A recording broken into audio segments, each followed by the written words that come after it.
या समय यासाठी यास पुन्हा एक बार प्रभू तुझ्या भक्ती मंदिरामध्ये तू आम्हा सर्वांना या ठिकाणी एकत्रित केलंस. तू आमचा सहाय्यकर्ता मार्गदर्शक पुढारी झालास. तुझ्या दयेमध्ये तुझ्या कृपेमध्ये तुझ्या सदोषतेमध्ये देव बाबा तू आम्हाला राखलंस. याबद्दल देव बाबा आम्ही तुझ्या नावाला धन्यवाद देतो, तुझी स्तुती करतो. याच्या गौरवी जिवंत देव बाबा आजची असणारी प्रभूची उपासना आम्ही पुन्हा एक बार तुझ्या हातामध्ये समर्पित करत असताना आम्ही प्रार्थना करतो की आजच्या भक्तीचा चालक पालक पुढारी तू आजच्या भक्तीचं आग्रहाचं आमंत्रण देव बाबा आम्ही तुला देतो. तू आजच्या भक्तीमध्ये आमच्या संगती उपस्थित आहेस या विश्वासानं देव बाबा आज आत्म्याने आणि खरेपणाने परमेश्वरा होणारी तुझी आराधना तू मान्य करून घेशील असा आमचा विश्वास आहे. जिवंत देव बाबा आजच्या भक्तीमध्ये होणारी प्रत्येक भाग होणारा प्रत्येक विधी येशूच्या नावामध्ये आशीर्वादाचं तू कर. गायलं जाणारं प्रत्येक गीत वाचण्यात येणारा शास्त्रभाग त्यावर होणारं मनन चिंतन मध्यस्थीची प्रार्थना आहे, नानापणाची प्रार्थना आहे, शास्त्रभाग वाचण्याची सेवा आहे, प्रेझेंट वर्शिपची सेवा आहे. देव या सर्व सेवा येशूच्या नावामध्ये आशीर्वादाचं करून घे. जिवंत देव तुझ्या वचनाकडे लक्ष केंद्रित करत असताना लागणारी सर्व प्रकारची कृपा तू दे. आज ज्या बालिकेचं अर्पण देव बाबा आज आम्ही तुला करणार आहोत प्रभू त्या बालिकेला आम्ही तुझ्या हातामध्ये समर्पित करतो. तुझी दया तुझी कृपा करू आणि प्रभू ते अर्पण आशीर्वादित करणारा तू आमचा जिवंत देव बाबा. इथून पुढची सर्व वेळ आजची संपूर्ण भक्ती आम्ही तुझ्या गौरवशाली हातामध्ये समर्पित करत धन्यवाद देतो. प्रार्थना ख्रिस्त येशूच्या द्वारे केली म्हणून तू आहे. आमेन. यावेळेस आपण सर्वजण उभे राहूया.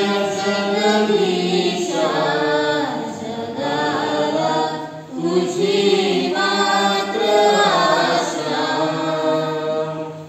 जय मंगल धामा जगावर तुझा मात्र प्रेमा जय जगदाधारा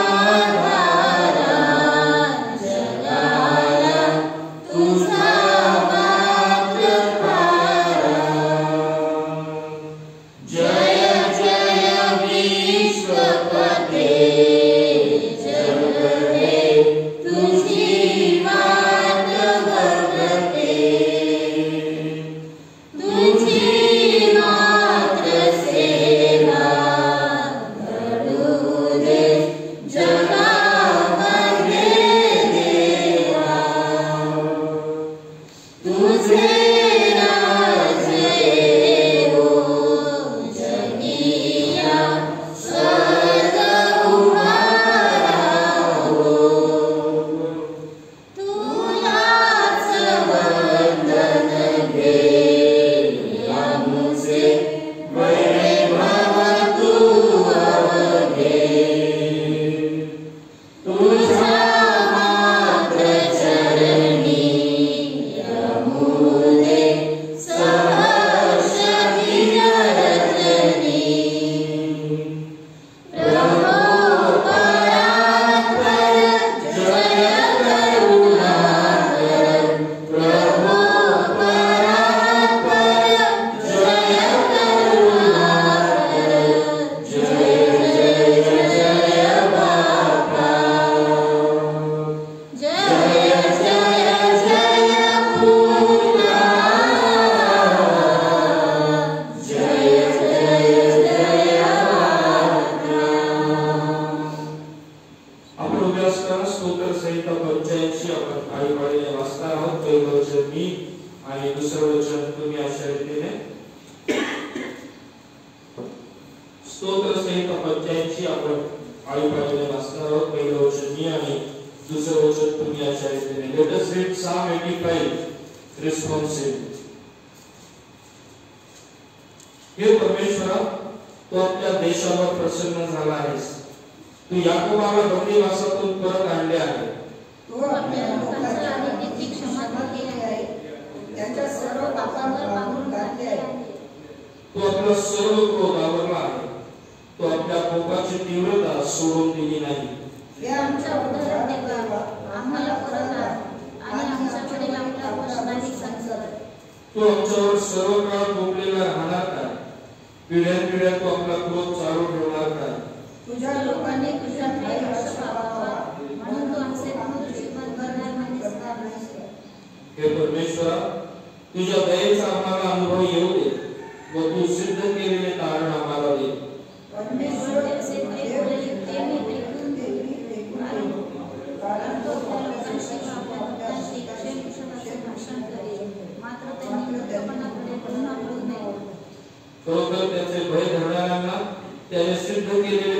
समीप असते, यासाठी ती आमच्या देशात वैभव नांदावे.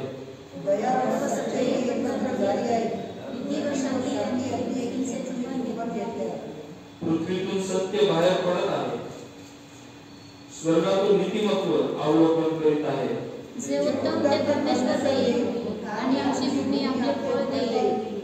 त्याच्या पुढे नीतिमत्व चालेल व त्याची पावले इतरांना मार्गदर्शन होतील. बसे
ज्या परमेश्वराने तुम्हाला आणि मला निर्माण केलं, योग्य केवळ तू या गीताच्या द्वारे आपलं समर्पण पुन्हा एक वार देवबापाच्या हातामध्ये करूया. कारण स्तवनामध्ये असणारा तो आमचा जिवंत देवबाप आहे. या जीवनामध्ये जर योग्य जर कोण असेल तर तो केवळ परमेश्वरच आहे.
तुझ्या वचनाकडे लक्ष केंद्रित करत असताना देवबापाचं वचन आम्हा प्रत्येकासाठी आशीर्वादित कर. हो ते जिवंत देवबापा आज ज्या नवीन गोष्टीकडे प्रभू तुझ्या वचनाच्या द्वारे आम्ही लक्ष केंद्रित करणार आहोत. प्रभू या संपूर्ण महिन्यामध्ये प्रभू आम्ही हे बघत आहोत की या नवीन वर्षामध्ये आम्हाला मार्गक्रमण करायचं तर कुठल्या गोष्टी घेऊन आम्हाला मार्गक्रमण करणं गरजेचं आहे. प्रभू आज एक नवीन गोष्ट तू आज आम्हाला तुझ्या वचनात शिकवणार आहेस आणि म्हणून देवबापा आम्ही आमच्या स्वतःला तुझ्या हातामध्ये देत आहोत आणि आमची प्रार्थना आहे जिवंत देवबापा की आमचं अंतःकरण आम्ही तुला तुझ्या वचनासाठी उघड करत आहोत. जे तू सांगू इच्छितोस जसं तू सांगू इच्छितोस ते आहे कशा स्वरूपामध्ये स्वीकारण्यासाठी तुझी दया तुझी कृपा कर. पुन्हा एक बार देवबापा आम्हा प्रत्येकाला तुझ्या गौरवशाली हातामध्ये समर्पित करत प्रार्थना ख्रिस्त येशूच्या द्वारे केली म्हणून तू आहे. आमेन. बसू. पहिल्या सत्रापासून आपण नवीन वर्षामध्ये मार्गक्रमण कसं करायचं, कुठल्या गोष्टी घेऊन मार्गक्रमण करत राहणं गरजेचं आहे याकडे आम्ही आमचं लक्ष केंद्रित करत आहोत. आणि म्हणत असताना म्हणजे सुरुवातीला सांगत असताना मी हे म्हणालो होतो की जर आम्ही हे वर्ष प्रकाशामध्ये म्हणजे ख्रिस्ताच्या प्रकाशामध्ये चालण्याचं जर वर्ष आम्ही या ठिकाणी जर साजरं करत आहोत तर आम्हाला या ख्रिस्ताच्या प्रकाशामध्ये चालण्यासाठी आम्हाला ख्रिस्ताच्या वचनांची गरज आहे. बरं, ख्रिस्ताच्या वचनांची जर आम्हाला गरज आहे तर त्या वचनामध्ये आम्हाला नेमकं देवाचं वचन काय सांगतं हे बारकाईनं शोधणं किंवा तपासणं गरजेचं आहे. आणि म्हणून मागील काही प्रभू आहे आम्ही काही स्पेसिफिक गोष्टींकडे आम्ही लक्ष केंद्रित केलं आणि त्या गोष्टी ह्या होत्या की आम्ही आमच्या असणाऱ्या जुन्या गोष्टी घेऊन आम्ही नवीन वर्षामध्ये मार्गक्रमण करू शकत. देवाच्या वचनाच्या द्वारे आम्हाला काय देवा नवीन गोष्टी देऊ इच्छितो याकडे बघणं गरजेचं आहे. ज्या दोन शास्त्र भागांकडे आम्ही लक्ष केंद्रित केलेलं आहे ते बघणारे दानिएलचं पुस्तक याचा 6वा अध्याय 10 ते 17 ही वचनं आणि नव्या करारामधून फिलिप्पियन्स पत्र याचा 2रा अध्याय 1 ते 11 या वचनांकडे ज्यावेळेस आम्ही लक्ष केंद्रित करतो या दोन्ही शास्त्र भागांमध्ये एक महत्त्वाची गोष्ट आम्हाला त्या ठिकाणी पाहायला मिळते. जर आम्ही दानिएलच्या पुस्तकामध्ये जर आम्ही पाहिलं तर दानिएलाविषयी सर्व समर्थ देवाचं वचन आमच्या संगती बोलत असताना दानिएलाचं पुस्तक याचा 6वा अध्याय आणि त्याच्या 10व्या वचनामध्ये बोलत असताना देवाचं वचन आमच्या संगती येण्याप्रमाणे बोलतो. त्या ठिकाणी म्हटलेलं आहे दानिएल 6 आणि 10 वचन. त्या ठिकाणी म्हटलं, या फरमानावर सही झाली आहे असे दानिएलाने ऐकले तेव्हा तो आपल्या घरी गेला. त्याच्या खोलीतल्या खिडक्या येरुशलेमेच्या दिशेने असून उघड्या होत्या. त्याने आपल्या नित्यक्रमाप्रमाणे दिवसातून 3दा गुडघे टेकून प्रार्थना केली व आपल्या देवाचा धन्यवाद केला. तिसरी महत्वाची गोष्ट आज आम्ही शिकत आहोत. महिन्याचा कितवा प्रभू आहे? तिसरा. 4 गोष्टी मी सांगणार होतो, आज तिसरी गोष्ट तुम्हाला सांगत आहे. आज तिसरी गोष्ट ही आहे. पहिला मी बघितलं, काय बघितलं? चला रिव्हिजन. नवीन वर्षाचं संदेश. हे वर्ष कशाचं वर्ष? प्रकाशाचं वर्ष. दुसरा संदेश देवा. अरे अरे अरे अरे. दुसरा संदेश, जर देवाकडे जर खरंच वळायचं आहे, देवामध्ये जर मार्गक्रमण आम्हाला करायचं तर पहिली गोष्ट आम्हाला काय करायची आहे? पश्चाताप.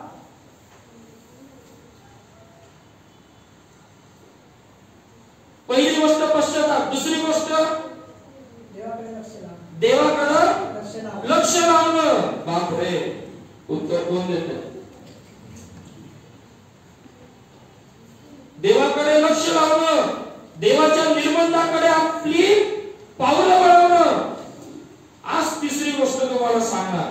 आणि आजची जी गोष्ट आहे ती आहे की ज्या वेळेस आम्ही देवाच्या मार्गामध्ये आम्ही चालायला सुरुवात करतो, ज्या वेळेस देवाला आम्ही आमचा भावविषय म्हणून आम्ही आमच्या जीवनामध्ये त्याला ग्रहण करतो, त्यावेळेस आम्हाला ज्या सर्व समर्थ परमेश्वराकडे आम्ही आमचं लक्ष केंद्रित केलेलं आहे, त्या सर्व समर्थ परमेश्वराच्या सानिध्यामध्ये आम्हाला गुडघे टेकून प्रार्थना करणं गरजेचं आहे. नुसती प्रार्थना करणारं वर्ष आता आम्हाला नाही साजरं करायचं. प्रार्थना करतो ना. चायनामध्ये एक दैवत असं आहे की ज्या दैवताची असणारी एक बरी मोठी मूर्ती चायनामध्ये त्या ठिकाणी लावलेली आहे किंवा त्या ठिकाणी एस्टॅब्लिश केलेली आहे. आणि ज्या वेळेस त्या ठिकाणी असणारा त्यांचा विश्वास अशा प्रकारचा आहे, त्या ठिकाणी काही त्या मूर्तीवर विश्वास ठेवणारे किंवा त्या आयडलवर विश्वास ठेवणारे जे लोक आहेत ते आपल्या प्रार्थनेच्या विनंत्या ज्या आहेत त्या एका कागदावर लिहितात. तो कागद, त्या कागदाचा बोळा करतात. काय म्हणतात? त्याचा बॉल तयार करतात आणि तो चिखलामध्ये काय करतात? त्याला भिजवतात. त्या चिखलामध्ये मिक्स करतात आणि तो पूर्ण चिखलाने हेवी झाल्यानंतर तो असणारी प्रार्थनेची जी चिठ्ठी आहे, जी गोळा केलेली आहे, ज्याला आता चिखल लागलेला आहे, ती चिठ्ठी त्या असणाऱ्या देवाकडे ते फेकतात. जर त्या मूर्तीला ती चिठ्ठी अडकली किंवा चिटकली, याचा अर्थ आहे तुमची प्रार्थना मान्य झाली. आणि जर ती चिटकली नाही, याचा अर्थ तुमची प्रार्थना अमान्य झाली. अमेरिकेच्या एका रस्त्यावर ग्रेट डेन नावाचा एक डॉग, एक चांगला आवाडवी असणारा एक कुत्रा आपल्या मालकासंगती त्या ठिकाणी फिरत होता. आणि त्याच्याकडे बघितल्यानंतर जणू काय महाकाय अजस्त्र प्राणी आहे की काय, आता तो आपल्याला खाईल की काय, अशी भीती सर्व लोकांना वाटत असायची. आणि अनेक वेळेस त्या कुत्र्याकडे किंवा त्या डॉगकडे बघितल्यानंतर अनेक जण भयभीत व्हायचे. रस्त्याच्या दुसऱ्या बाजूनं एक छोटासा प्राणी की ज्याची शेपटी कापलेली आहे, अशा प्रकारचं एक छोटंसं कुत्रं त्या ठिकाणावर चाललेलं होतं. आणि हा आवाडवले असणारा जे कुत्रा आहे त्याला असं वाटलं की ते जे कुत्रे आहे ते माझ्या समोर काहीच नाहीये. आणि म्हणून त्याने त्या मालकाच्या हातामध्ये असणारा साखळदंड जो आहे किंवा जो बेल्ट आहे तो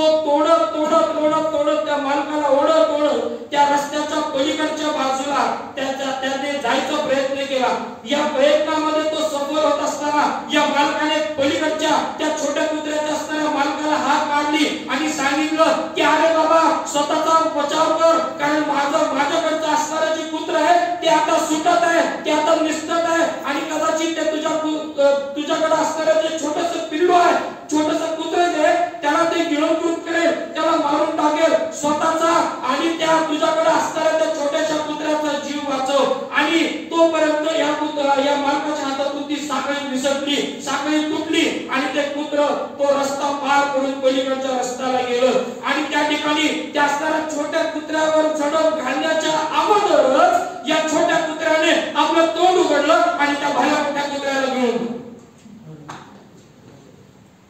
कसं काय झालं? कसं काय झालं? हे झालं कसं काय? छोटस दिसणारं पपी, छोटस दिसणारं हे छोटस पिल्लू एवढ्या मोठ्या आवाजाच्या कुत्र्याला कसं काय गिळत करू लागलं, कसं काय खाऊ लागलं? प्रिय बंधू आणि भगिनींनो, त्या मालकानं ज्यावेळेस बघितलं त्याला कुत्रा वाटला. वास्तविक पाहता ते कुत्रा नव्हती तर ते एक मोठे मगर. दिसायला लहान दिसलं, पण ज्यावेळेस त्या असणाऱ्या मगरीने आपला जबडात आत तोंड आत केलं त्यावेळेस ते पूर्ण कुत्र त्या जबड्यामध्ये सामावलं गेलं. अनेक वेळेस आमच्या जीवनामध्ये सुद्धा आमच्या जीवनामध्ये असंच होतं. ज्या गोष्टी आम्हाला कमी महत्त्वाच्या वाटतात, ज्या गोष्टी आम्हाला कमतरतेच्या वाटतात, ज्या गोष्टी आम्हाला नकोशा वाटतात, ज्या गोष्टीमध्ये आम्हाला इंटरेस्ट येत नाही, ज्या गोष्टी आम्हाला मनोरंजक वाटत नाही, ज्या गोष्टी आम्हाला लहान वाटतात, ज्या गोष्टी आम्हाला कधीच आमच्या जीवनामध्ये महत्त्वाच्या वाटत नाही, खरं तर आमच्या जीवनामध्ये त्याच अति महत्त्वाच्या गोष्टी असतात. आणि अनेक वेळेस आमच्या असणाऱ्या आत्मिक जीवनाची फसगत जर कुठे होते तर त्याच ठिकाणी होते. कारण ज्या गोष्टींना आम्ही अनन्यसाधारण महत्त्व देणं गरजेचं आहे, ज्या गोष्टीला आम्ही अति महत्त्व देणं गरजेचं आहे, आम्हाला असं वाटतं किंवा वाटत नाही, त्या गोष्टी आम्ही बाजूला सारून ठेवायला सुरुवात करतो. आणि आज मी तीच गोष्ट तुम्हाला सांगणार आहे, त्याच वचनाकडे आम्ही लक्ष केंद्रित करणार आहे. दानिएल, की ज्यावेळेस दानिएलाला कळतं की अशा फरमानावर सही झालेली आहे, ज्यावेळेस तो केवळ ऐकतो, डॉक्युमेंट अजून त्याच्या हातात आलेलं नाही. कारण देवाचं वचन स्पष्ट आम्हाला सांगतं, 6 आणि 10 वचन त्या ठिकाणी काय म्हटलेलं आहे? त्या ठिकाणी म्हटलं या फरमानावर सही झाली आहे असे दानिएलाने ऐकले तेव्हा. अजून पेपर त्याच्या हातामध्ये आलेला नाही. तो म्हणून त्या फरमानावर सही झाली का बघू, डॉक्युमेंट पेपर बघू, कोणाचं फरमान आहे, कोणाची सही शिकाय, त्याच्याकडे त्यांनी लक्ष दिलं नाही. त्यानं ऐकल्यानंतर सगळ्यात पहिली महत्वाची कृती केली. काय केली? त्या ठिकाणी म्हटलेलं तो आपल्या घरी गेला, त्याच्या खोलीतल्या खिडक्या येरुशलेमच्या दिशेकडे असून उघड्या होत्या. त्याने आपल्या नित्यक्रमाप्रमाणे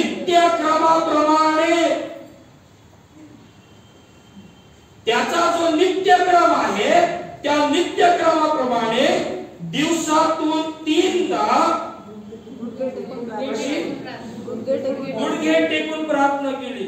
मी तुम्हाला आज हे सांगणार नाही की प्रार्थना कशी करावी, मी तुम्हाला हे सांगणार नाही की प्रार्थनेचं महत्त्व काय आहे, मी तुम्हाला हे सांगणार नाही की प्रार्थना केल्यानंतर तुमच्या जीवनामध्ये काय स्थित्यंतर येतात, मी तुम्हाला हे सांगणार नाही की प्रार्थना केल्यानंतर तुमच्या जीवनामध्ये देव काय चमत्कार करतो, मी तुम्हाला हे सांगणार नाही. मी आज एकच सांगणार आहे, त्याचा नित्यक्रम हा होता की तो दिवसातून 3दा गुडघे टेकून प्रार्थना करतो.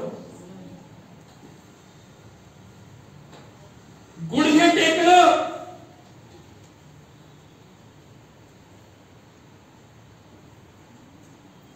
फिलिपियर स्तोत्र 2 अध्याय 10 वचन. इकडे दानिएल 6:10 आहे आणि इकडे फिलिपियर 2:10 आहे. काय म्हटलेलं आहे? यासाठी की स्वर्गात, पृथ्वीवर व पृथ्वीखाली जे काही आहे त्याने येशूच्या नावाने गुडघे टेकावे. बर, येशूच्या नावाने गुडघे टेकावे. रिवाइज व्हर्जन मध्ये असं म्हटलेलं आहे, ह्या हेतू, हा की हेतू म्हणजे काय? उद्देश, ओके ना, पर्पज. हे सगळं करण्याच्या पाठीमागचं असणारा जो पर्पज आहे, जो उद्देश आहे, काय म्हणतो, ज्याला महत्त्व देणं गरजेचं आहे, तो उद्देश, तो हेतू आम्हाला या ठिकाणी दिसतो. आणि त्या ठिकाणी म्हटलंय या हेतू हा की स्वर्गात, पृथ्वीवर व पृथ्वीखाली प्रत्येक गुडघा येशूच्या नावाने टेकला जावा. प्रिय बंधू आणि भगिनींनो, मला अजून मी वायसीटीला ज्यावेळेस बायबल कॉलेजमध्ये होतो त्यावेळेस मला एक गोष्ट आठवते की ज्यावेळेस मी मागच्या वेळेस एक उदाहरण दिलं होतं बेल रिंगिंगचं. आम्ही 4, 4:30 ला 5 वाजता ज्यावेळेस आमचं डिव्होशन संपायचं त्याच्यानंतर आम्ही ज्यावेळेस असताना त्या प्रेयर गार्डन मध्ये ज्यावेळेस आम्ही पर्सनल प्रेयर करायला यवतमाळच्या असताना त्या गार्डन मध्ये ज्यावेळेस आम्ही जायचो त्यावेळेस डायरेक्टरचं असणारं जे ऑफिस आहे ते त्याच ठिकाणी असायचं आणि आम्हाला त्या ठिकाणावर दिसायचं की आमचे डायरेक्टर जे कॉलेजचे डायरेक्टर आहेत ते गुडघे टेकून त्या ठिकाणी सकाळची प्रार्थना ते त्या ठिकाणी ऑफर करतात. प्रिय बंधू आणि भगिनींनो, आज ज्या गोष्टीकडे आम्ही लक्ष केंद्रित करणार आहोत, जर आम्हाला 2021 मध्ये जर आम्हाला आमचं कुटुंब अधिक आशीर्वादाचं करायचं, जर आमचं कुटुंब अधिक देवाच्या सानिध्यामध्ये अधिक जवळ आणि जवळ घेऊन जायचंय, अधिक आणि अधिक देवाच्या असणाऱ्या त्या कृपेचा अनुभव जर आम्हाला आज या 2021 मध्ये जर अधिक रीतीने घ्यायचा आहे. आतापर्यंत आम्ही प्रार्थना केली, चांगली गोष्ट आहे. आतापर्यंत आम्ही देवाचं वचन ऐकलं, उत्तम गोष्ट आहे. आतापर्यंत आम्ही देवाच्या सानिध्यामध्ये आमचा वेळ घालवला, अतिशय चांगली गोष्ट आहे. प्रिय बंधू आणि भगिनींनो, आता आम्हाला चांगल्याहून उत्तमतेकडे जाण्यासाठी आम्हाला अधिक देवाच्या वचनाकडे लक्ष देणं गरजेचं आहे. आणि आज देवाचं वचन आज तुम्हाला आणि मला स्पष्ट रीतीने सांगत आहे की आम्हाला आमची जर प्रार्थना जर देवाला सादर करायची असेल तर आम्हाला गुडघे टेकण्याशिवाय दुसरा पर्याय, दुसरा ऑप्शन नाहीये. आम्हाला दुसरा ऑप्शन नाहीये. जर आम्हाला आमच्या जीवनामध्ये, आमच्या कौटुंबिक जीवनामध्ये जर चमत्कार जर पाहिजे असतील, लक्षात घ्या माझं वाक्य, नीट लक्षात घ्या. एक देवाचा सेवक म्हणून मोठ्या अधिकाराने तुम्हाला सांगत आहे, जर आम्हाला आमच्या कुटुंबामध्ये चमत्कार जर अनुभवायचे असतील, आमच्या कुटुंबामध्ये जर अशक्य गोष्टी जर आत्ता या क्षणाला जर शक्य करून दाखवायच्या असतील तर आम्हाला आमच्या सर्व समर्थ परमेश्वराच्या समोर लीन आणि नम्र होऊन गुडघे टेकल्याशिवाय दुसरा पर्याय नाही.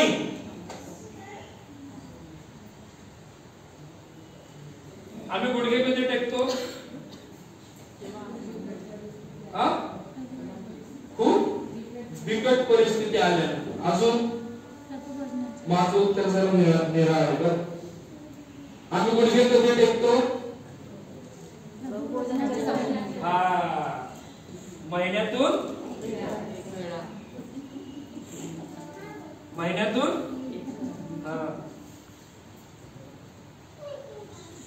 ते पण कदाचित फार जणांचं म्हणणं असतं ना, ते गुडघ्याला रुतत असेल ना, ते फोम पण आता थोडेसे हे झालेत ना, हो की नाही?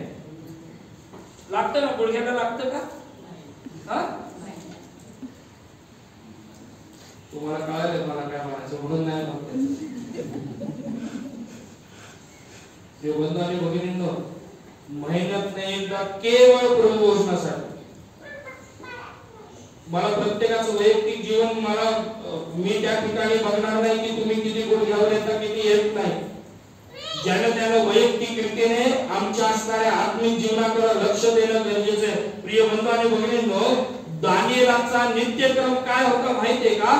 दानिएल दिवसातून 3 वेळेस 3दा गुडघे टेकून देवाला आपली प्रार्थना सादर करायचा. अजून डॉक्युमेंट त्याच्या हातामध्ये नाही. ज्यावेळेस फरमान निघतंय की अशा ग्वाहीवर सही झालेली आहे आणि अशी ग्वाही त्या ठिकाणी निघालेली आहे, दानिएलाने पहिलं काय केलं तर तो आपल्या घरी आला, आपल्याकडच्या असणाऱ्या त्या घरात त्या खोलीमध्ये आला, ज्या यरुशलेमच्या बाजूने खिडक्या उघडलेल्या होत्या त्या बाजूला त्याने आपलं मुख केलं, गुडघे टेकून नित्यक्रमाने तो देवाकडे प्रार्थना करू लागला. प्रिय बंधू आणि भगिनींनो, गुडघे टेकणे का टेकायची गुडघे आणि कधी टेकायची? कधी विचार केला का आम्ही का गुडघे टेकणं गरजेचं आहे? मी 2 महत्वाच्या गोष्टी सांगणार. पहिल्या गोष्टीमध्ये जवळजवळ 7 महत्वाच्या गोष्टी आहेत की ज्यासाठी आम्हाला गुडघे का आणि कधी टेकणं गरजेचं आहे ते आम्हाला देवाचं वचन आम्हाला त्या ठिकाणी सांगतो. प्रिय बंधू आणि भगिनींनो, लक्षात घ्या, अनेक वेळेस हे गुडघे टेकण्याची ही जी पद्धत आहे किंवा जी जी गोष्ट आम्ही करत आहोत, गुडघे टेकणं म्हणजे साधी गोष्ट नाही बरं का. लक्षात घ्या, ज्यांचे गुडघे दुखतायत ना त्यांना माझं स्पष्ट सांगणे, चॅलेंज देऊन सांगतो आज मी चॅलेंज देऊन सांगतो, गुडघ्यावर या. नाही तुमच्या गुडघ्याचं दुखणं थांबलं ना, सेवा सोडून दे.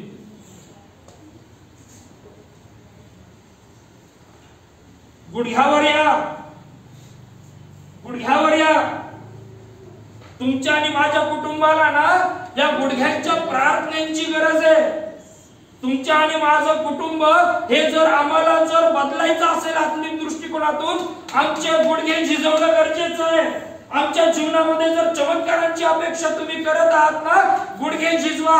आमच्या जीवनामध्ये अजूनही ज्या गोष्टींची अपेक्षा आम्ही करत आहोत, बरेच दिवस झाले, बरेच वर्ष झाले, बराच काळ लोटून गेला, पण माझ्या जीवनामध्ये, माझ्या कुटुंबाच्या जीवनामध्ये ते स्थित्यंतर आली नाही, ते बदल झाले नाही, तो त्या प्रकारचा विकास माझ्या जीवनामध्ये झाला नाही, आत्मिक प्रकारचं संजीवन माझ्या जीवनामध्ये आलं नाही. प्रिय बंधू आणि भगिनींनो, गुडघे झिजवा, गुडघ्यावर या, नित्यक्रम करा. गुडघ्यावर येणं हे आमच्यासाठी एक हॅबिट बनवा, एक सवय होऊ द्या.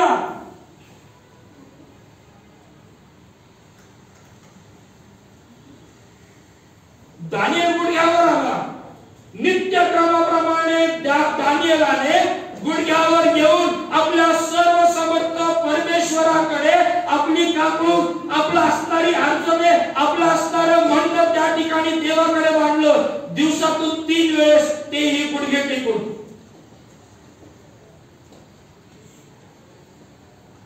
जर आम्ही गुडघे टेकायला जर बिझी आहोत किंवा गुडघे न टेकायला बिझी आहोत, तर आम्ही ना जगामध्ये खूप बिझी झालो. आम्ही इतके बिझी झालोय की आमच्याकडे देवाला प्रामाणिक वेळ द्यायला सुद्धा वेळ नाही. आम्ही इतके बिझी झालेलो.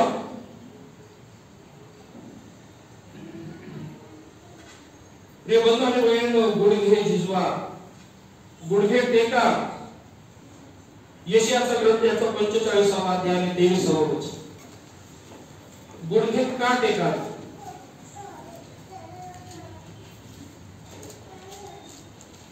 यशाया 45 आणि 23.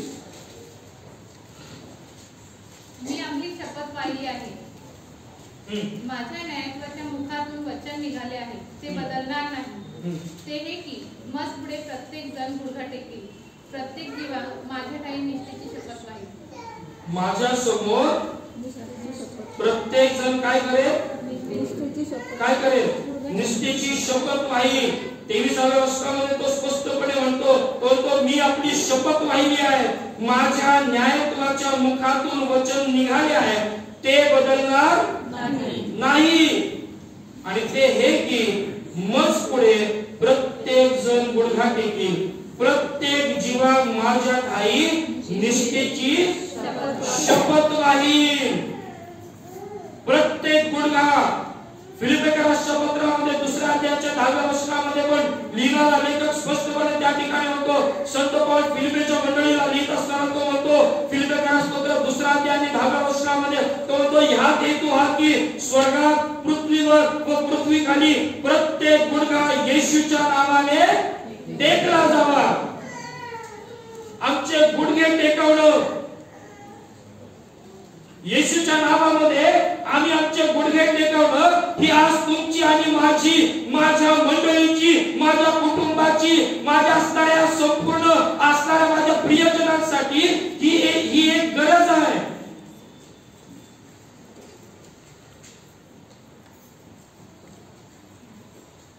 प्रत्येक गुडघा येशूच्या नावाने टेकला जावा. सगळ्यात महत्वाची गोष्ट गुडघा टेकणं देवाचं वचन आम्हाला सांगतं. कोण सांगतं? देवाचं वचन. परमेश्वराच्या समोर आम्ही गुडघे टेकावे, आम्ही आमच्या प्रार्थना देवाला रचून सादर कराव्या. दुसरी आज्ञा काय? आपल्यासाठी कोणीही करू नको. हा, व तिच्या पाया पडू. व तिच्या पाया पडू नको. ओके ना?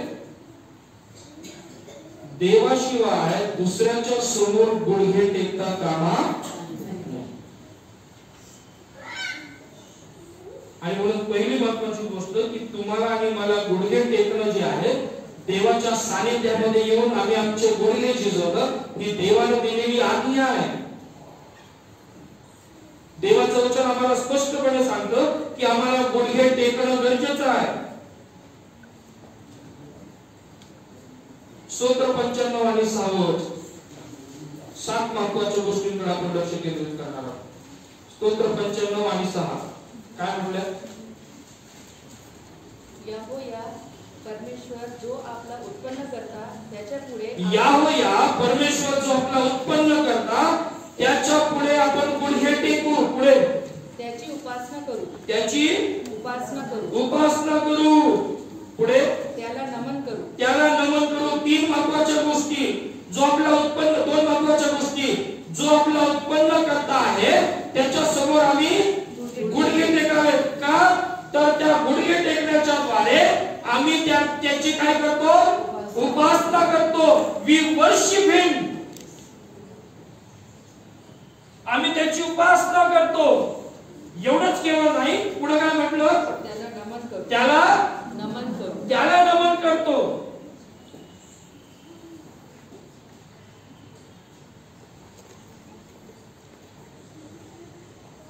गुडघे टेकणं ही साधी सुधी गोष्ट नाहीये प्रिय बंधूंनो.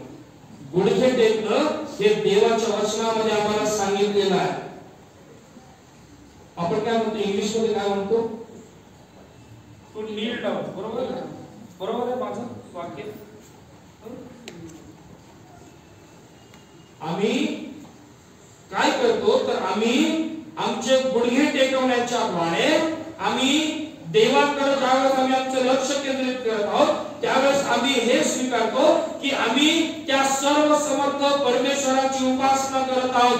आम्ही केवळ आणि केवळ त्यालाच नमन करत आहोत. आणि म्हणून म्हटलं माझं फेरीस तुला वेगळे देव. दुसरी महत्वाची गोष्ट दानिएल 6:10 मध्ये आपण मागाशी बघितलं नाही का की दानिएलाचा काय होता? तो नित्यक्रम होता. कसला नित्यक्रम होता? गुडघे टेकवून प्रार्थना करणे. पहिली महत्वाची गोष्ट की गुडघे का टेकावेत?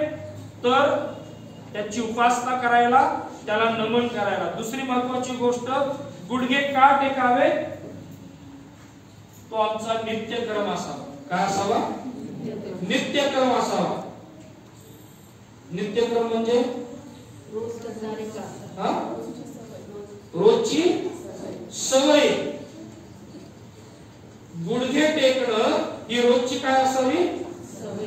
आमच्या सवयीच वेगळ्या. हो की नाही? आम्हाला कसल्या सवय? सकाळी सगळं झालं उरकलं ही सगळ्यात महत्वाची सवय. हो की नाही? आम्हाला पहिलं किती वेळा दिवसातून? हा? ऑफिशियली 3 वेळा. हो की नाही? ऑफिशियली 3 वेळा. अनऑफिशियली गणितच अनलिमिटेड. बंधू आणि बहिणींनो, आमच्या सवयी बदला. जगिकतेच्या सवयी जर आम्हाला अजूनही आमच्यावर जर हवी असतील तर आता त्या सवयी बदलून आत्मिक सवयी आम्हाला कशा लागतील ना याच्याकडे लक्ष केंद्रित करा. आणि पहिला आमचा नित्यक्रम आमच्या जीवनामध्ये आत्मिक जीवनामध्ये जर काय असावा तर आमचं जीवन हे गुडघ्यावर येणारं जीवन असावं. गुडघ्यावर बसणारं आमचं जीवन असावं. त्या गुडघ्यावर येण्याच्या द्वारे तो आमचा नित्यक्रम असावा. आम्हाला ती सवय लागलेली असावी. तुम्हाला माहितीये का माझं काही जणांना एक सवय असते माहितीये का? ज्यावेळेस रात्रीची प्रार्थना असते ना ते झोपलेच प्रार्थना करतात. माहितीये का? अनेक जणांची सवय. अनेक जणांची झोपलेच प्रार्थना.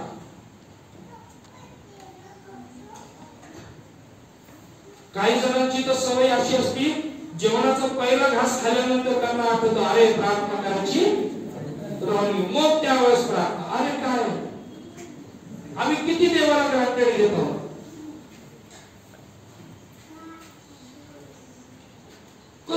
मध्येच कुठेतरी काय होतं, काहीतरी काम सुरू केलेलं मध्येच आम्हाला देव आठवतो आणि मग तिथंच प्रार्थनेला सुरुवात होती. प्रेमवंतांनो, नित्यक्रम. देवाचा आत्मा मूर्ख नाहीये. देवाचा आत्मा या ठिकाणी दानिएलाला सांगतो, नित्यक्रम हा शब्द या ठिकाणी उच्चारित करा. नित्यक्रम. दानिएलाचा नित्यक्रम होता. एवढंच काय हो, येशूचा सुद्धा नित्यक्रम होता की तो प्रार्थना करायचा. पुढे आल्यानंतर बऱ्याच गोष्टी आपण बघणार आहोत. एवढंच केवळ नाही, आम्ही दुसरी गोष्ट बघितली, गुडघे टेकणं म्हणजे उपासना करणं. गुडघे टेकणं म्हणजे आम्ही केवळ आणि केवळ देवाला नमन करणं. गुडघे टेकणं म्हणजे आमचा तो नित्यक्रम असावा. तिसरी महत्वाची गोष्ट, मार्क सुवर्तमान याचा पहिला अध्याय आणि 40वा वचन. मार्क 1:40.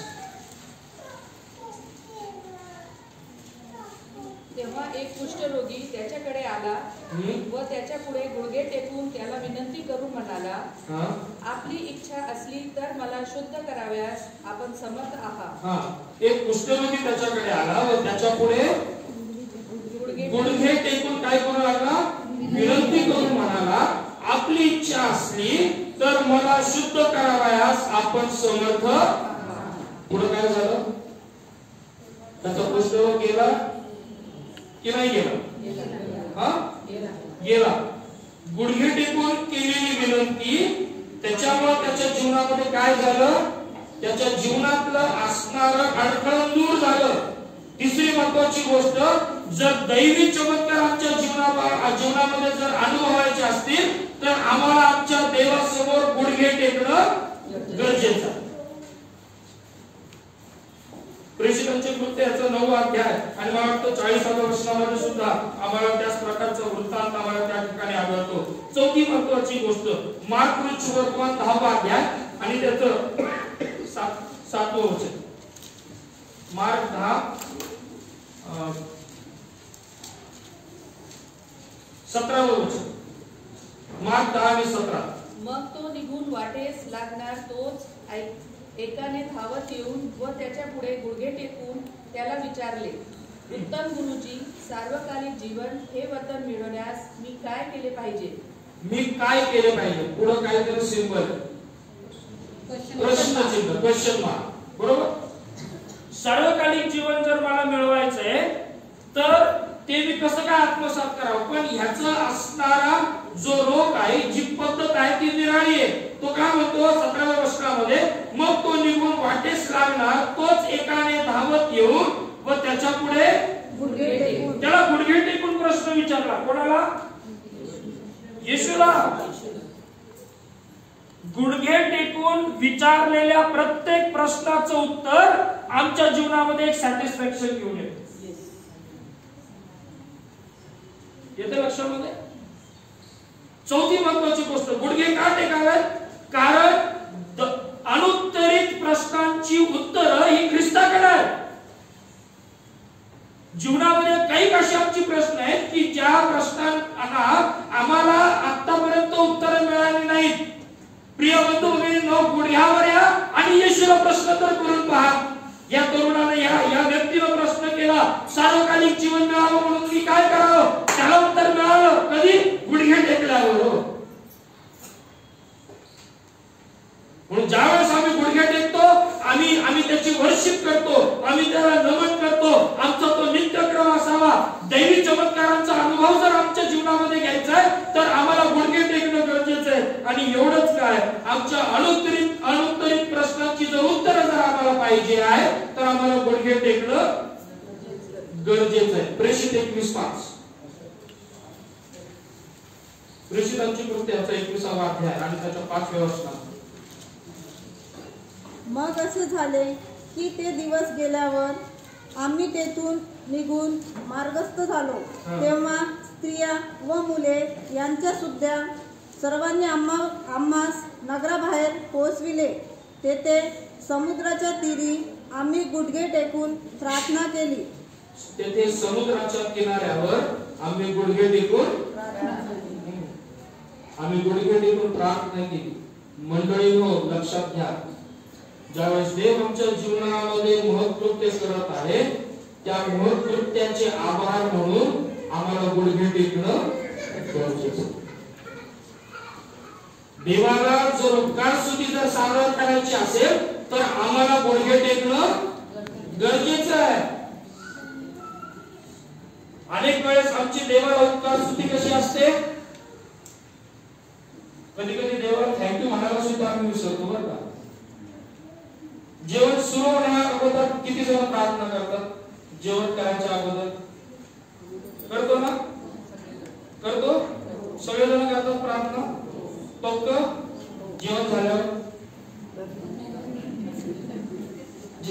नाही का तृप्त केलं देवा. जी प्रार्थना तुम्ही केली हे देवा, हे अन्न काय कर, आशीर्वादित कर, शुद्ध कर, जरी स्वतः बनवले तरी शुद्ध कर, पवित्र कर. आम्ही सगळी प्रार्थना करतो, समाधान होऊ दे, शरीराला लागू दे, सगळी सत्व मिळू दे, काय काय प्रार्थना असते. पर ती सगळी प्रार्थना आम्ही करतो. सगळं झाल्यानंतर देवाचे आभार मानतो का, प्रभू तू तृप्त केलंस, थँक्यू जीसस.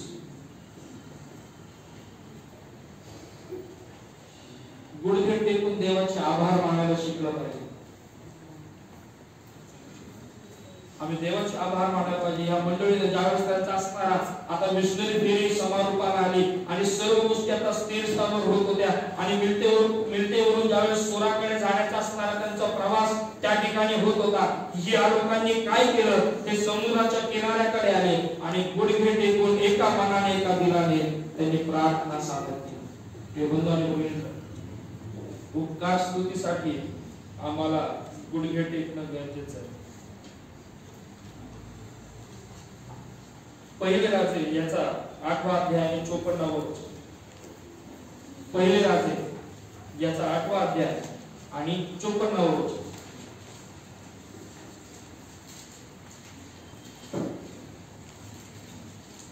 सहाव्या गोष्टीकडे आपण लक्ष देतो. सलमोनाने आकाशाकडे हात पसरून व परमेश्वराच्या वेदीसमोर गुडघे टेकून ही सर्व प्रार्थना व विनवणी परमेश्वरापाशी करण्याचे संभवल्यास तो तिथून उठला. आता 55वं वचन काय म्हणतं बघा बरं. त्याने उभे राहून सर्व इस्रायल मंडळीस उच्च स्वराने आशीर्वाद दिला व तो म्हणाला, त्या परमेश्वराने आपल्या वचनानुसार आपल्या इस्रायल लोकांस विसावा दिला तो धन्य. तो आपला सेवक मोशे याच्याद्वारे जे वचन बोलला त्यातला एकही शब्द व्यर्थ गेला नाही.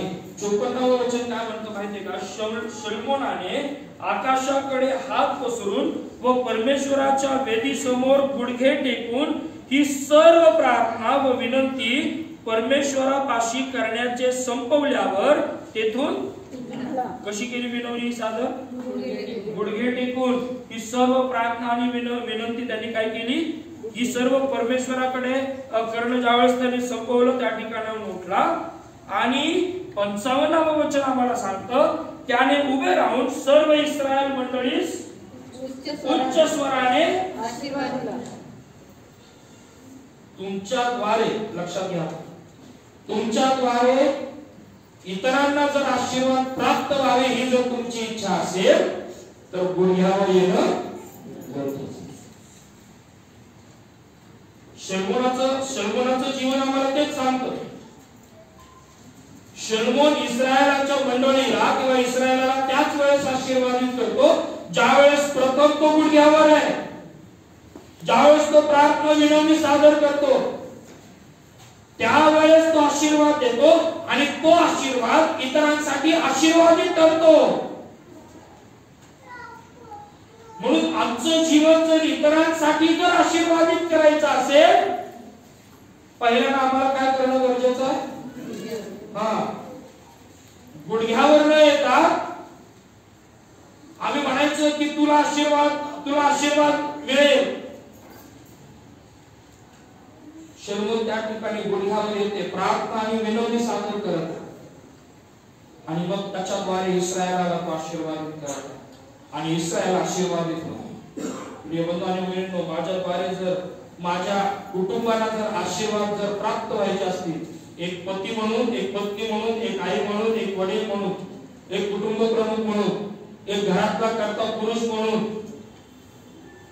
जर माझ्याद्वारे माझं कुटुंब जर मला आशीर्वादित करायचं असेल तर मला परमेश्वराच्या वेदीकडे मला लीन आणि नम्र होऊन येणं, गुडघे टेकणं.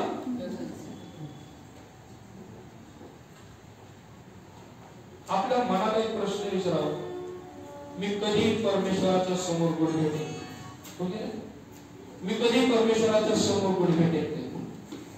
किती दिवस झाले? मी प्रभू भोजनाची गोष्ट करत नाही, प्रभू भोजन सोडून मी कधी गुडघे टेकले? एवढंच नाही, ज्यावेळेस स्टेफनाचा मृत्यू झाला ना, स्टेफनाचा छळ ज्यावेळेस झाला, ज्यावेळेस त्याला दगडमार झाली, तुम्हाला माहिती आहे का, मरत असताना सुद्धा या स्टेफनाने गुडघे टेकून प्रार्थना. मरत असताना सुद्धा. कधी? मरत असताना. आणि म्हणून गुडघे टेकणं गरजेचं आहे, कारण गुडघे टेकणं ही जी क्रिया आहे त्याच्यातनं आम्ही उपासना करतो. आम्ही हे कबूल करतो की या देवाशिवाय मला दुसरा देव नाही, मी केवळ ह्याच देवाला नमन करतो. दुसरी महत्वाची गोष्ट, गुडघे टेकणं हा माझा नित्यक्रम असावा, मला सवय लागलेली असावी. खायची सवय, सगळ्या गोष्टींची सवय, गुडघे टेकायची सवय असावी.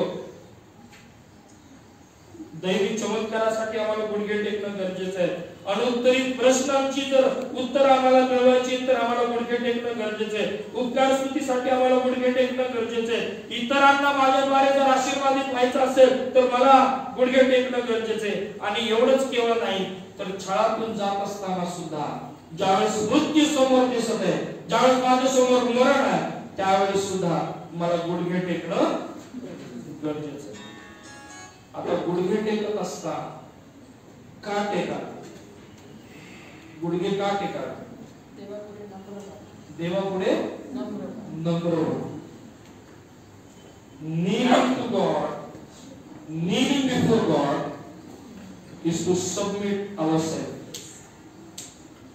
Total submission. जर नील या शब्दाकडे जर आम्ही जर बारकाईने जर लक्ष दिलं ना तर त्यासाठी हिब्रू मध्ये शब्द आहे बराक. आणि बराक हा शब्द जो आहे हा आम्हाला सांगतो की बराक हा शब्द हा स्वतःला लोअर करणं. काय करणं? स्वतःला नम्र करणं, स्वतःला एकदम खाली आणणं, एकदम नम्रतेचं स्वरूप धारण करणं. इतकं नम्र होणं की त्या नम्रतेच्या द्वारे केवळ आम्हीच नाही तर आमच्यामध्ये असणारे, आमच्या संगती असणारे इतर जण सुद्धा आशीर्वादित होतील याची काळजी घेणं.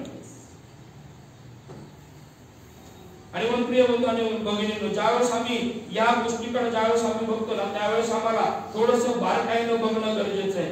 देवाचा एक सेवक त्याच्या एका पुस्तकामध्ये म्हणत असताना म्हणतो, जर आम्हाला अतिउच्च आशीर्वादाचा जर अनुभव घ्यायचा असेल तर आम्हाला अति नम्र होणं गरजेचं आहे. जर आम्हाला जर जास्त आशीर्वादित व्हायचं असेल तर आम्हाला जास्त प्रकारे नम्र होणं गरजेचं आहे. जितके जास्त आशीर्वाद आम्हाला पाहिजे तितकी जास्त नम्रता आमच्या जीवनामध्ये धारण होणं गरजेचं आहे. आणि गुडघे टेकणं याचा अर्थ आहे की देवाच्या समोर लीन आणि नम्र होणं, आमचं सर्वस्व देवाला देऊन टाकणं. आम्ही हे कबूल करणं की हे देवा, मी माझ्या शरीराचा मालक नाही, मी माझ्या सर्वस्वाचा मालक नाही, तर माझा मालक जर कोण आहे तर तूच आहेस.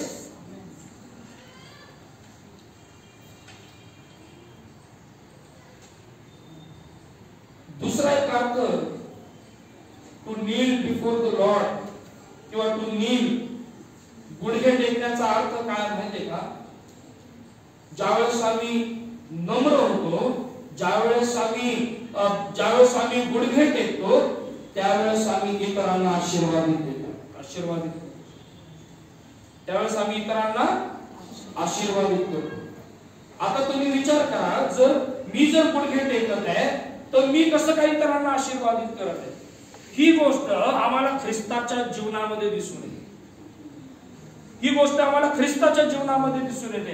आणि म्हणून प्रिय बंधू आणि भगिनींनो, हे सिक्रेट आहे की जे देवाचं वचन आम्हाला डिस्क्लोज करत आहे. देवाचं वचन आम्हाला स्पष्टपणे सांगत आहे, आम्हाला जर आशीर्वादित व्हायचं असेल तर आम्हाला नम्र होणं गरजेचं आहे. आम्ही स्वतःही आशीर्वादित होतो आणि त्या गोष्टीच्या द्वारे आम्ही इतरांनाही आशीर्वादित करतो.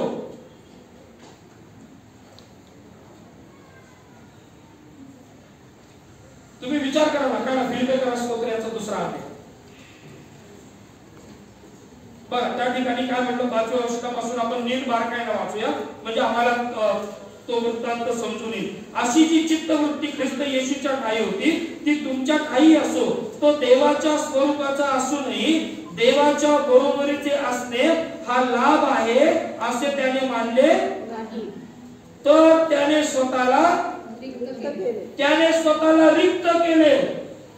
गुडघे टेकणं म्हणजे पहिली गोष्ट स्वतःला रिक्त करणं. कोण रिक्त झाला आमच्यासाठी? येशू रिक्त झाला. बरोबर. ही एम्प्टीड हिमसेल्फ. देवाचं वचन इंग्लिश मध्ये जर बघितलं तर त्या ठिकाणी म्हटलं ही एम्प्टीड हिमसेल्फ. देवानं ख्रिस्तानं स्वतःला रिक्त केलं, पूर्ण मोकळं केलं, रिकामं करून टाकलं. पुढे काय म्हटलं? म्हणजे मनुष्याच्या प्रतिरूपाचे होऊन दासाचं स्वरूप धारण केलं. गुडघे टेकणं. कशाचं स्वरूप धारण करणं? दासाचं स्वरूप धारण करणं. पुढे काय म्हटलं? आणि मनुष्य वृत्तीचे असे प्रगट होऊन त्याने मरण आणि तेही वधस्तंभावरचे मरण सोसले. प्रिय बंधू आणि भगिनींनो, गुडघे टेकणं, to kneel before the lord, म्हणजे आमच्या मरणापर्यंत गोष्टी सहन करत राहत.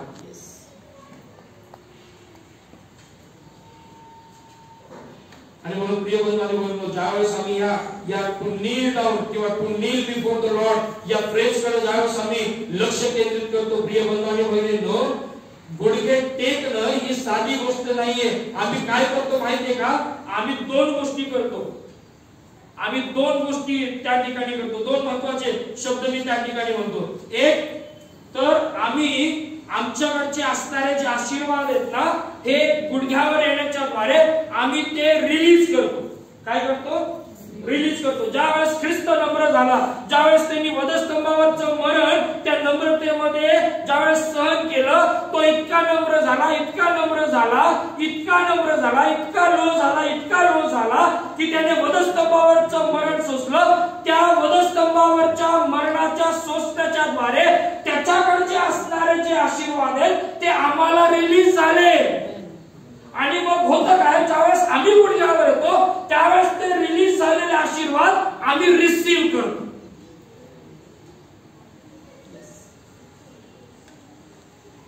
To kneel before the Lord is to release and receive the blessings of the Lord.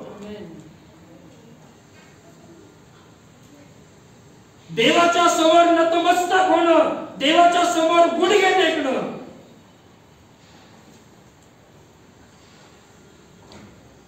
आम्ही दैवी आशीर्वादांना आम्ही मोकळं करतो इतरांसाठी आणि दैवी आशीर्वाद आम्ही घेतो, आम्ही ग्रहण करतो.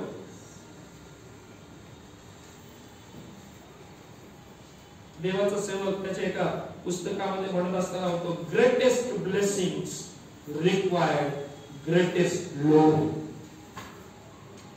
अति उच्च आशीर्वादांसाठी अति उच्च प्रकारची नम्रता आमच्या जीवनामध्ये असणं गरजेचं.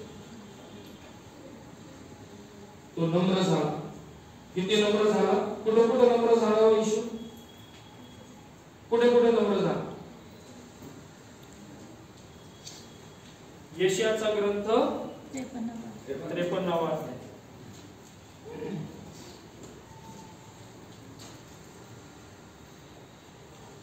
कारण यशायाचा ग्रंथ याचा 53 अध्याय. शेवटच्या एका उदाहरणाकडे बघू आणि मग आपण समाप्त करता. बघा कुठे नम्र झाला येशू? बघा काय म्हटलेले, आम्ही ऐकलेल्या वार्तेवर कोणी विश्वास ठेवला आहे? परमेश्वराचा भुज पुन्हाच प्रगट झालाय, कारण तो त्याच पुढे रोप्यासारखा वृक्षभूमीतील अंकुरासारखा वाढला. त्याला रूप नव्हते. त्याचं रूप काढून टाकले. इतका नम्र झाला, इतका नम्र झाला. गुडघ्यावर येणं म्हणजे नम्रतेचं स्वरूप धारण करणं. गुडघ्यावर येणं म्हणजे दासाचं स्वरूप धारण करणं. गुडघ्यावर येणं म्हणजे माझ्या शरीरावर, माझ्या सर्वस्व गोष्टींवर केवळ प्रभूचाच अधिकार आहे हे स्वीकारणं. पुढे काय म्हटलं? कारण तो त्याच पुढे रोप्यासारखा रुष्ट भूमीतील अंकुरासारखा वाढला. त्याला रूप नव्हतं, त्याला शोभा नव्हती.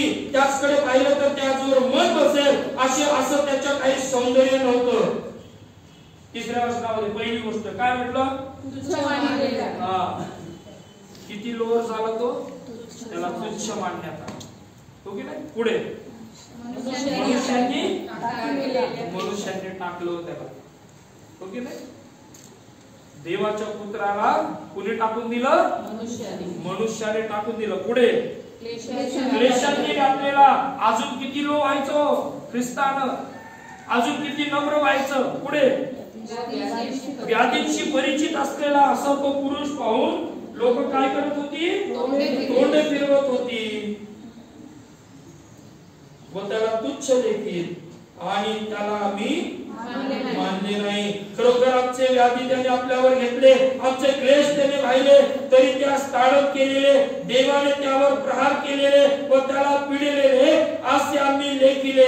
खरे पाहिले असता तो आमच्या अपराधांमुळे घायल झाला, आमच्या दुष्कर्मांमुळे ठेचला गेला. आम्हाला शांती देणारी अशी शिक्षा त्यास झाली. त्यास बसलेल्या फटक्यांनी आम्हाला आरोग्य प्राप्त झाले. 7व्या वचनामध्ये त्याचे हार केले तरी ते त्याने सोशिले, आपले तोंड सुद्धा उघडले नाही. वधावयास नेत असलेल्या कोकराप्रमाणे, लोक कातरणाऱ्यांपुढे गप्प राहणाऱ्या मेंढरांप्रमाणे तो गप्प राहिला. याने आपले तोंड सुद्धा उघडलं नाही. गुडघ्यावर येत आहे का एवढं सगळं सहन करण्याची कोर ठेवा. छोटीशी गोष्ट वाटते ना आम्हाला गुडघ्यावर येणं, हो की नाही? आम्ही कधी त्याचा काय करतो? आम्ही चेष्टा करतो त्याची, हो की नाही? एखादा व्यक्ती जर गुडघ्यावर प्रार्थना करत असेल,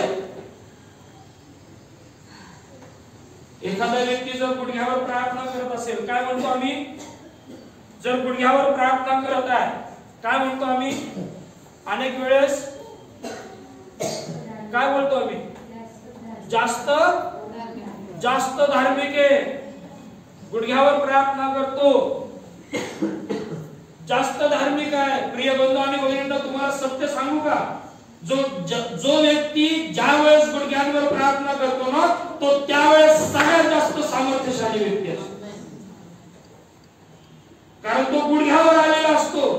त्यांनी आपलं सर्वस्व सोडून आपला अधिकार प्रभूला दिलेला असतो. त्याने आपला सर्व मालकी हक्क सोडून तो मालकी हक्क देवाच्या स्वाधीन केलेला असतो. गुडघ्यावर येणं साधी गोष्ट नाहीये, सोपी गोष्ट नाहीये प्रिय बंधू भगिनींनो, पण तितकी अवघड पण गोष्ट नाही. प्रिय बंधू आणि भगिनींनो, यदा कदाचित तुम्हाला असं वाटत असेल, मला असं वाटत असेल, नाही मला गुडघ्यांवर येणं जमत नाही, प्रयत्न तर करून बघा. प्रयत्न तर करून बघा. सायन्स असं सांगतं की ज्या वेळेस 40 दिवस कुठलीही गोष्ट आम्ही करतो ना, 41व्या दिवशी ती सवय आम्हाला जडलेली असते. 40 दिवस त्रास होईल. किती दिवस? 40 दिवस, महिनाभर, 1.5 महिना त्रास होईल. गुडघे दुखतील, आकसतील, नकोस वाटेल. गुडघ्यावर येऊन विचार तर करा की आम्ही प्रार्थना करत असताना या गुडघ्याच्या असणाऱ्या त्या बसण्यामध्ये सामर्थ्य किती आहे. आम्ही गुडघे टेकून ज्यावेळेस प्रार्थना करतो, प्रिय बंधू, देवाच्या अतिउच्च सामर्थ्याचा अनुभव आम्ही त्या काळामध्ये घेत असतो. आणि प्रिय बंधू, गुडघे टेकणं ही साधी गोष्ट नाहीये. आम्ही आमचं टोटल सबमिशन आम्ही त्या प्रभूला त्या ठिकाणी करत आहोत. शेवटचं उदाहरण सांगतो. इंग्लंड देशामध्ये एक फार मोठे देवाचे सेवक होऊन गेले की ज्यांचं नाव आहे D.L. मूडी. आणि D.L. मूडी ज्यावेळेस त्या ठिकाणी होते, त्या ठिकाणी सेवा करत होते, ज्यावेळेस त्यांचा मृत्यू झाला, त्यांचं घर जे आहे ते त्या ठिकाणी तसंच ठेवण्यात आलं. आणि मला वाटतं D.L. मूडी की हडसन टेलर मला माहित नाही, पण ते घर त्या ठिकाणी ठेवण्यात आलं. आणि अशासाठी ठेवण्यात आलं की बरेच जण त्या ठिकाणी येऊन ते घर पाहून जायचे. आणि एकदा एका थिओलॉजी कॉलेजच्या असणाऱ्या विद्यार्थ्यांची सहल या घराकडे गेली आणि त्यांना ते घर दाखवण्यात आलं. आणि ते जे थिओलॉजीचे जे प्रोफेसर होते ते प्रत्येक घराचा असणारा जे रूम आहे ते D.L. मूडी त्या रूमचा वापर कसा करायचे, त्यांचे पुस्तकं त्या ठिकाणी ठेवले होते, त्यांचा अभ्यासाचा टेबल त्या ठिकाणी ठेवण्यात आला होता, त्या ठिकाणी त्यांचं असणारं त्यांचा बेड त्या ठिकाणी होता, त्यांचं रूम त्या ठिकाणी होतं, ते कुठं फिरायचे, काय काय करायचे, या सर्व गोष्टी त्या ठिकाणी हे जे थिओलॉजीचे प्रोफेसर आहेत हे सर्व या थिओलॉजीच्या स्टुडंट्सला, बायबल कॉलेजच्या स्टुडंट्सला त्या ठिकाणी सांगत होते. आणि बेडरूम मध्ये ज्यावेळेस ते आले, बेडरूम मध्ये आल्यानंतर त्या बिछाण्याच्या त्या बेडला लागून एक दोन असे फरशांवर असे दोन व्रण त्या ठिकाणी त्यांना पाहायला मिळाले. गोल गोल असणारे ते व्रण त्या ठिकाणी पाहायला मिळाले. आणि एका विद्यार्थ्याने विचारलं की सर ह्या कशाच्या खूण आहेत. आणि त्या प्रोफेसरने सांगितलं D.L. मूडी जे आहे ते ह्या ठिकाणी आपले गुडघे टेकून सतत आणि सतत प्रार्थना करत असायचे, सतत आणि सतत प्रार्थना करत असायचे. सर्व काही पाहून झालं. स्टुडंट जे आहेत, आता विद्यार्थी जे आहेत, आता ते गाडीत बसायला त्यांनी सुरुवात केली. आणि प्रोफेसर प्रत्येक विद्यार्थ्याचं नाव घेऊन त्या ठिकाणी पुन्हा एकदा प्रेझेंटिंग घेत होते. एका व्यक्तीचं नाव घेण्यात आलं आणि ते नाव घेतल्यानंतर बघितलं की अरे हा व्यक्ती त्या ठिकाणी हजर नाही, हा व्यक्ती त्या ठिकाणी नाही. शोधाशोध सुरू झाली. ज्या ठिकाणी फिरून आले ते ठिकाण बघण्यात आलं. आणि शेवटी D.L. मूडीच्या त्या असणाऱ्या सेवकाच्या घरामध्ये गेल्यानंतर बेडरूम कडे या प्रोफेसरचं लक्ष गेलं. आणि तो पाहत होता काय, एक थिओलॉजीचा विद्यार्थी ज्या ठिकाणी D.L. मूडीच्या गुडघ्याचे व्रण प्रार्थना करताना जिथं होते, त्याच असणाऱ्या खुणेवर आपले दोन गुडघे ठेवून त्या ठिकाणी तो प्रार्थना करत होते. आणि ती प्रार्थना फक्त एकाच वाक्याची होती. आणि ती प्रार्थना होती, Lord one more time. D.L. मूडीच्या त्या प्रार्थनेच्या द्वारे इंग्लंडमध्ये संजीवन आलं. त्या गुडघ्यावर बसण्याच्या द्वारे त्या इंग्लंडमध्ये संजीवन आलं, संजीवनाची लाट आली. आणि ही व्यक्ती त्याच गुडघ्यांच्या खुणेवर बसून गुडघे त्या ठिकाणी लोर करून ती व्यक्ती प्रार्थना करत राहिली, Lord one more time, Lord one more time. ती दुसरी तिसरी व्यक्ती कुठलीच नाही, ती व्यक्ती होती रेव्हरंड डॉक्टर बिली ग्रॅहम.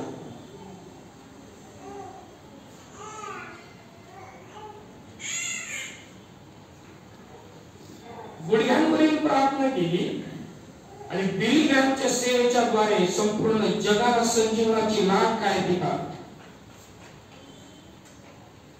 प्रिय बंधू आणि भगिनींनो, या महाराष्ट्रामध्ये पण एक व्यक्ती अशी होती की जिनं आपल्या त्या प्रीतीच्या द्वारे, प्रेमाच्या द्वारे लोकांना प्रार्थना कशी करायची शिकवून गेली.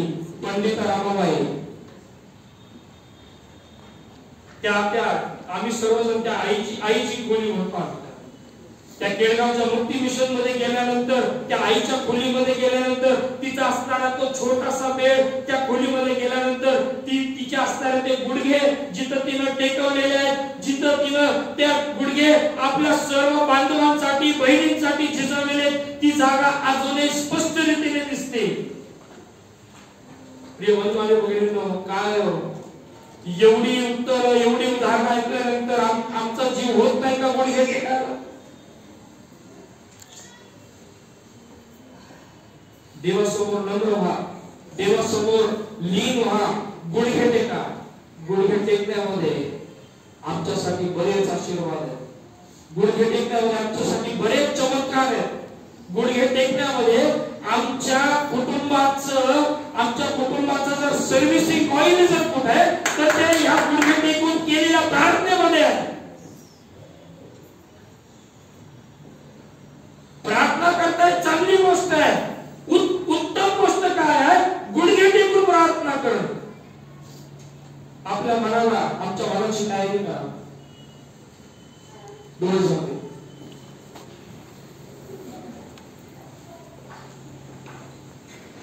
काय मी गुडघे टेकायला तयार आहोत?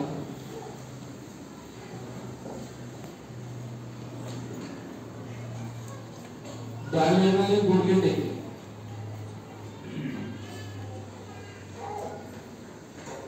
एवढं मोठं व्यक्तिमत्व, तो सुद्धा प्रभूकडे नम्र झाला. देवाची ही इच्छा आहे की प्रत्येक गुडघा येशूच्या नावामध्ये टेकला जावा आणि प्रत्येक जीवेने हे कबूल करावं की प्रभू येशू आमचा तारणारा देव.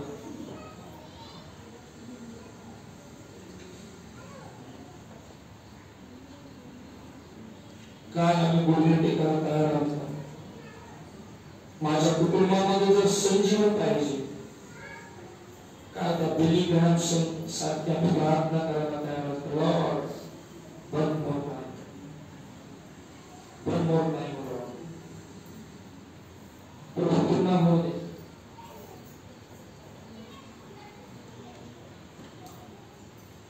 प्रभू आम्ही पुन्हा एक बार नियमाने नम्र होऊन तुझ्या चरणाजवळ आणि आमची प्रार्थना आहे देवा, जे वचन आम्ही ऐकलं ते वचन केवळ ऐकून सोडून न देता प्रभू त्याप्रमाणे आचरण आम्ही करावं. आतापर्यंत प्रभू गुडघे टेकण्याचा अनुभव आम्ही घेतला नसेल, पण प्रभू आजपासून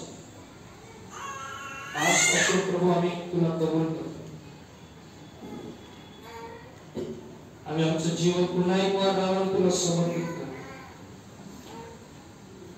कारण प्रभू आम्हाला माहित आहे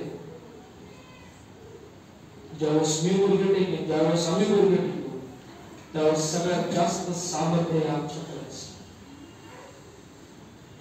धन्यवाद देतो दे बाबा, तुझ्या वचनाच्या द्वारे तू आमच्या संगती बोलतोस. आमच्या समर्पण पुन्हा एक वार तुझ्या हातामध्ये कर. प्रार्थना येशूच्या द्वारे केली म्हणून तुझे नाम पवित्र मानावे, तुझे राज्य जसे स्वर्गात तसे पृथ्वीवर, तुझ्या इच्छेप्रमाणे आमची वंचिका पराक्रम असते आणि जसं आमच्या वस्तू सोडते तसेच आमचे विधान असते आणि आम्हाला परीक्षेला नकोस तर आम्हाला करतो. कारण की राज्य सामर्थ्याने ही सर्व तुझीच आहे. आमीन.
Jesus.